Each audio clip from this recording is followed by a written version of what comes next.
debate sigue abierto luego de que el Ministerio de Ciencia anunciara las nuevas bases del concurso Fondesit de postdoctorado de la Agencia Nacional de Investigación y Desarrollo ANIT para 2027. Uno de los cambios es que establece que hasta el 70% de los proyectos adjudicados podrá concentrarse en 10 áreas prioritarias donde no figuran artes, humanidades y buena parte de las ciencias sociales.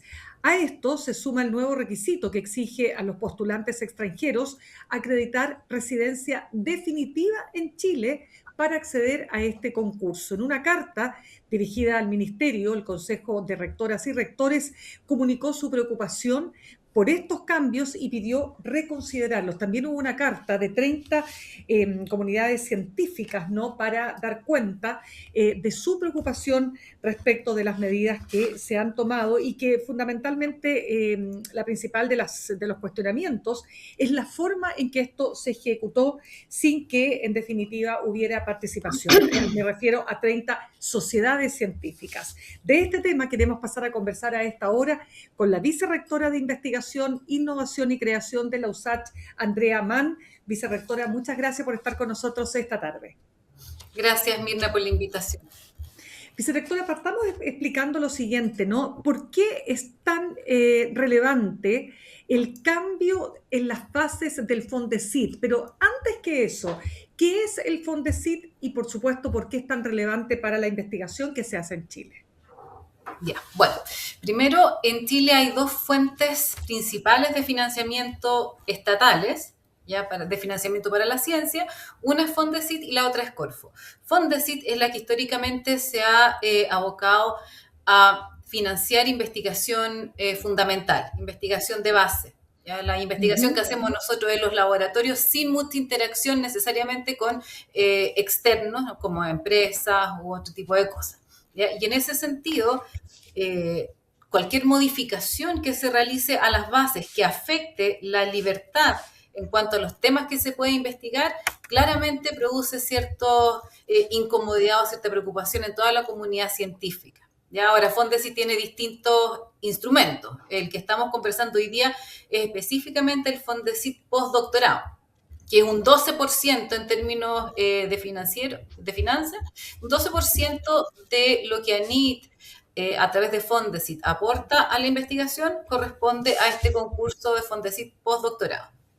Correcto, que es la agencia, lo decíamos al comienzo, es la ANIT, la Agencia de Investigación y Desarrollo. Ahora, ¿por qué entonces, vicerrectora, ya se lo preguntaba, es tan relevante el cambio en las fases del Fondesit? Ya, a ver, aquí hay varias situaciones que concurren. Primero, estas bases no fueron discutidas con la comunidad científica, específicamente con el Consejo Asesor de Ciencia y Tecnología, que está conformado, que es un organismo que asesora a ANIT, ¿verdad?, y al Ministerio para tomar este tipo de decisiones. Eso no fue conversado.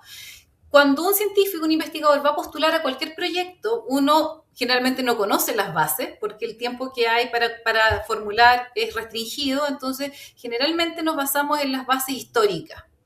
Y cuando hay cambios sin haber sido publicitados ni discutidos, este cambio de base nos encuentra desprevenidos y generalmente nos alcanza a hacer muchas modificaciones en las propuestas que ya están preparadas, ¿ya? Por eso un poco la molestia, ¿verdad?, de no haber sido informados previamente de estas modificaciones. Después, yéndonos al contenido, a los cambios propiamente tales, hay dos cambios fundamentales y uno es que se explicita la priorización de algunas áreas del conocimiento en desmedro de otras, ¿ya? Esas otras, las que no se les ha dado prioridad, son las que se relacionan con HACS, artes, humanidades y ciencias sociales, ¿ya? Eso es por una parte, lo que implica que existiría desde ahora un sesgo y una orientación hacia lo que se investiga, hacia las ciencias, el conocimiento de base que estamos generando. Y eso va en contra de los principios de la investigación, ¿verdad? La investigación, la generación de conocimiento tiene que ser universal, sin ningún tipo de sesgo, ¿ya? Eso por una parte. Y por otra parte, el otro cambio que también es bastante complejo es que se está exigiendo que el investigador o investigadora, es decir, el postdoctorando, que sea beneficiado con este financiamiento, debe tener residencia definitiva en Chile. ¿Ya? Ya. El motivo de esa decisión se relaciona un poco con asegurar el retorno de aquellas personas que obtuvieron becas Chile y que han finalizado sus doctorados en el extranjero y que por base están obligados a volver al país y hacer una retribución, ¿ya? Entonces, si es que no hay un espacio donde ellos puedan insertarse, no pueden cumplir las bases, pero no por culpa de los becarios, sino que porque el sistema no les da el suficiente espacio. Ese es el argumento que nos dio la ministra y claro, tiene cierta lógica, ¿no es cierto? Pero el problema se genera cuando analizamos algunas áreas del conocimiento, específicamente astronomía, astrofísica, que en Chile no están tan desarrolladas y que se alimentan de investigadores e investigadoras del extranjero que vienen a hacer uso del equipamiento, los telescopios, los observatorios que tenemos en Chile, que por lo demás está financiado por entes extranjeros también. ¿Ya? Entonces aquí hay dos áreas del conocimiento que se ven profundamente afectadas. Por una parte, las HACs, y por otra parte, la astronomía y astrofísica, que va a ver mermada, ¿no es cierto?, su capacidad de investigar, porque no va a poder traer personas extranjeras a que realicen la investigación acá. Claro, eso es un dato. Ya, ahora, ¿cómo se lo explica la Universidad de Santiago? Porque quiero entender también, vicerrectora, qué criterios, diría usted, están aquí operando para que se cambie tan intempestivamente las bases y por lo tanto se rediseñe, ¿no es cierto?, el curso que deben tener las investigaciones financiadas por el Estado, por supuesto. Sí, a ver, a mí me parece que hacer una orientación de la investigación aplicada a la investigación vinculada directamente con la industria en base a aquellas áreas que tienen más potencial o que el país necesita, a mí me parece que eso es correcto. ¿Ya? Lo que no es correcto es restringir la investigación fundamental, la generación de conocimiento a ciertas áreas. Eso nos perjudica a nosotros como universidad, como país y como a nivel mundial, ¿no? A nivel global. Entonces, sí, yo entiendo, es comprensible por qué están dando esta orientación, pero esa orientación y esa preferencia hacia algunas áreas se debe aplicar a través de otros mecanismos, específicamente los mecanismos donde existe participación del mundo privado, ¿ya? Que sería Corfo, ¿no es cierto?, a través de sus múltiples instrumentos, principalmente. Ya. No ANIT ni Fondesit, que asegura la generación de conocimiento y la formación de capital humano avanzado.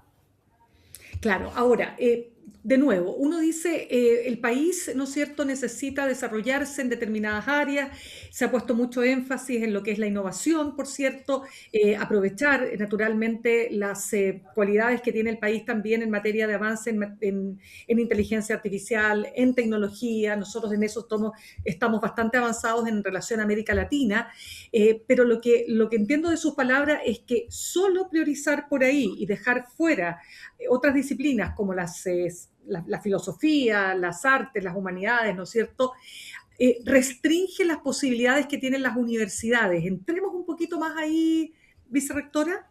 Sí, bueno, el espíritu y el core de las universidades es generar conocimiento, ¿verdad? Y esa generación de conocimiento tiene que ser universal. Si es que nosotros empezamos a poner restricciones, estamos en el fondo inhibiendo la creatividad y la libertad de los científicos y científicas para generar este conocimiento. Y nosotros mismos nos estaríamos poniendo limitaciones de crecimiento. Las patentes, los avances tecnológicos, los nuevos procesos, productos, etcétera, que llegan al mercado, no nacen porque alguien los diseñó necesariamente, nacen porque tiempo atrás alguien realizó un descubrimiento. Y ese descubrimiento, la persona que lo hizo, no sabía para qué iba a servir.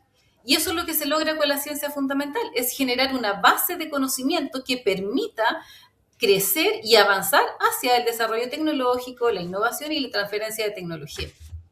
Claro, ahora, cuando las sociedades científicas, 30 sociedades científicas dirigen una carta, ustedes también como digamos, parte del Consejo de Rectoras y Rectores, pero en particular las 30 sociedades científicas han planteado varios temas, ¿no?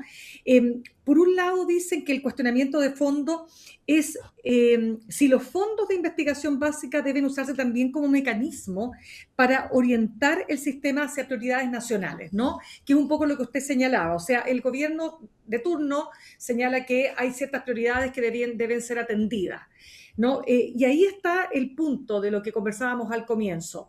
¿Es esto legítimo? Es decir, de nuevo, ¿es legítimo que el Estado de Chile, con el gobierno que está administrando el Estado actualmente, diga, este es el camino que a nosotros nos parece más correcto?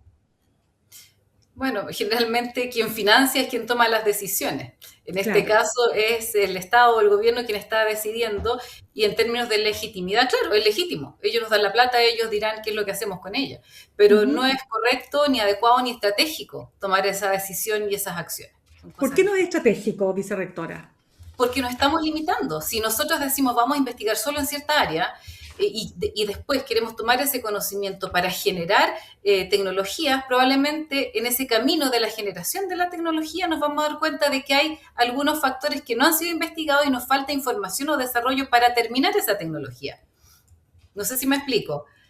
No Exacto, por podemos supuesto. generar tecnología, ni avance, ni desarrollo tecnológico a partir de conocimiento parcial. Necesitamos explorar todas las áreas, porque actualmente las soluciones a los problemas son de tipo inter, multi, transdisciplinar.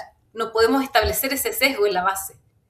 Claro, es que ahí es interesante el punto, vicerrectora, porque usted dice con un conocimiento parcial. ¿De qué manera el que dejemos fuera disciplinas como las artes, como las humanidades, las ciencias sociales, nos afectan ese conocimiento amplio, diverso, que forma parte también del desarrollo de un país, ¿no?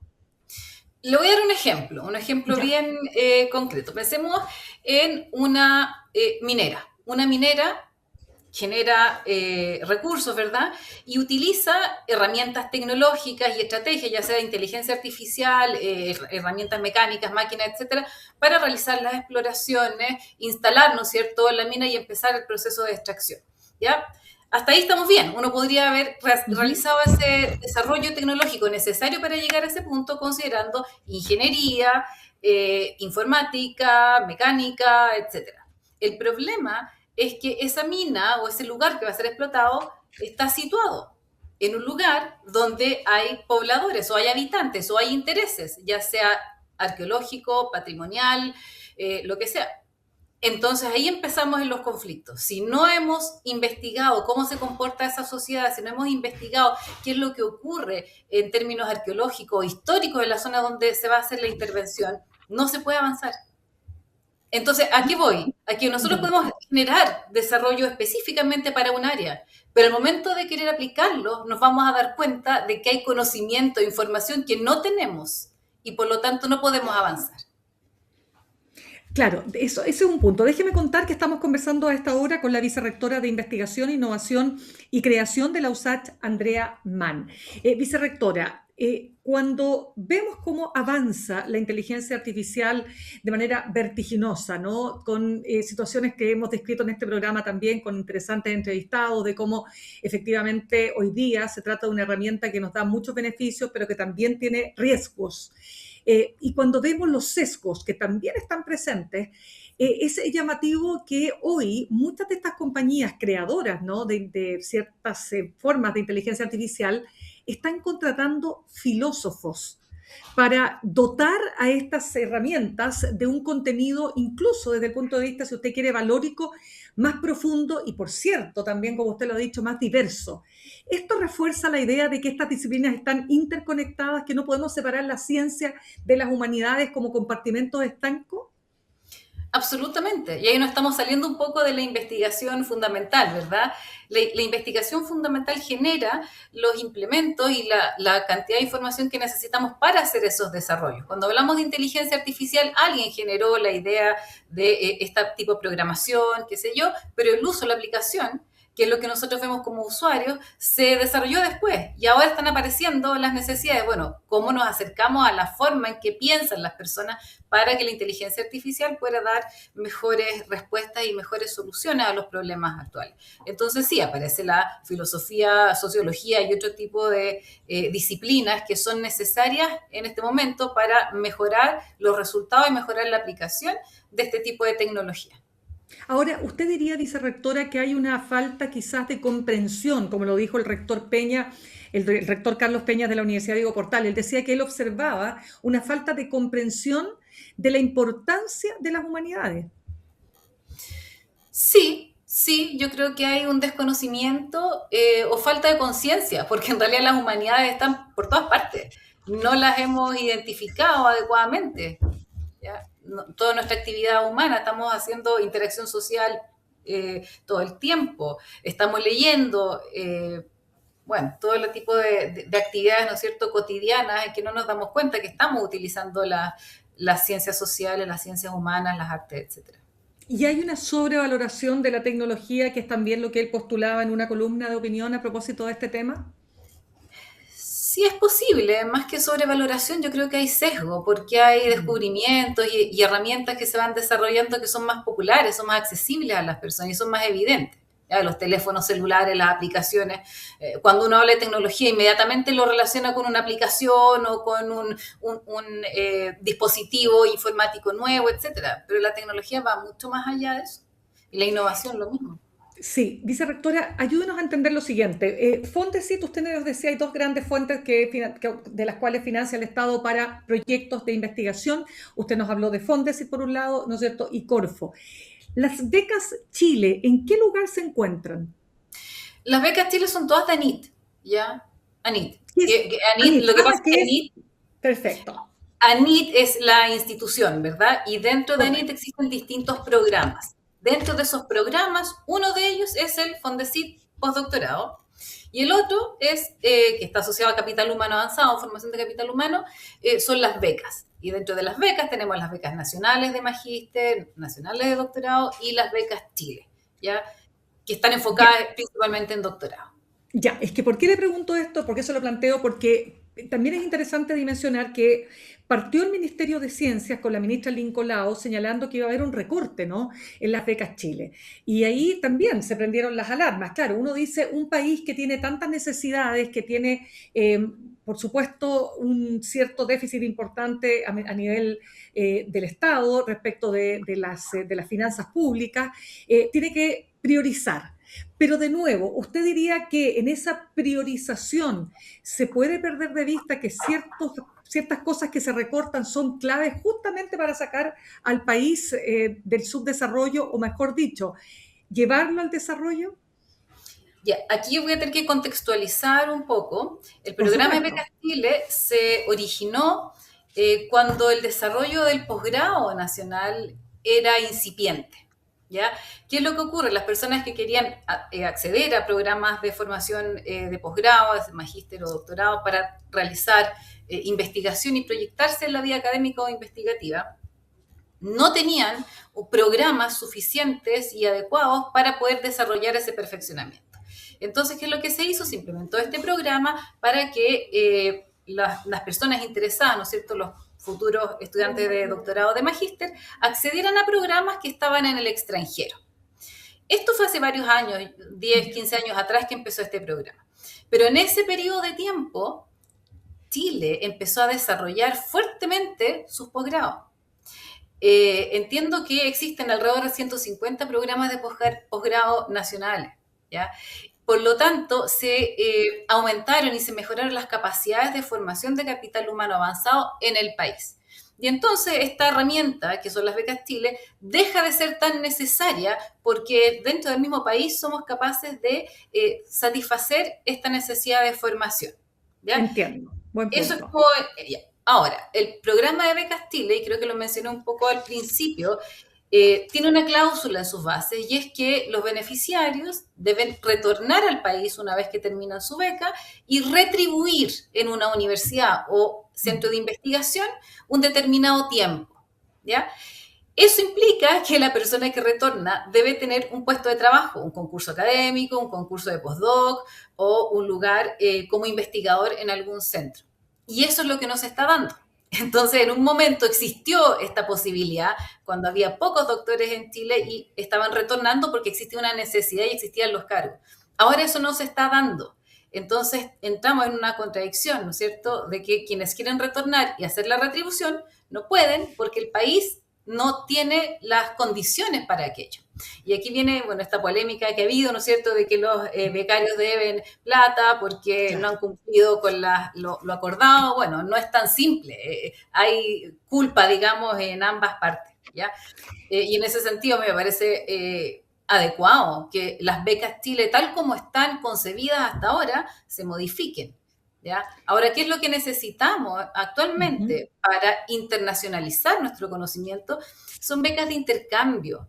Por ejemplo, que nuestros programas de doctorado, que la mayoría de los programas lo contempla, una estadía de investigación, 6 meses o un año en una universidad extranjera.